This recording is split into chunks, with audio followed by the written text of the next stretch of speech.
This section with the Daily Mail story that if you're calling 999 for a heart attack, you may well be visited by the police.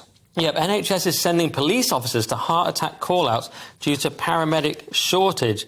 So, bizarre situation. I mean, we've got a strange, broken culture now. Police effectively becoming ambulances, which is shocking because it takes away from the time they could be spending investigating Lawrence Fox's tweets. Yes. So, I mean, it says here, it emerged today that police officers in England and Wales are spending up to a third of their time on non-policing matters. Who knew?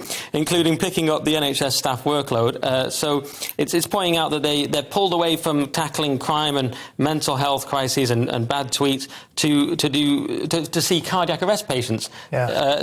Basically to perform sort of manual labour, is it, in that case? Well, they're doing defibrillator. And I can't remember, I was looking through these stories earlier, I don't know if this is the same one or whether we'll be coming back to it later, but meanwhile, nurses are being told to do cleaning, right? Yeah, well, and there's this kind of real, let's all just muck in. Well, it seems to me there's like a massive crisis of hiring, and they seem to be sort of hiring the wrong people for the wrong jobs, and like, you do that, and then we need to hire that person to do that job, and it's like, but the real problem is they've known this for a while now, we've got 6,000 GPs short, with tens of thousands of nurses short. They're talking about bringing over people, but what they're going to do is they're going to lower the criteria by, i.e. hiring a lot of people who don't have English as a first language. They can do social care, right? Well, that's what they're saying. They can sort of be, but I don't know if that's still. I mean, it sounds kind of brutal. The implication being that social care patients don't matter.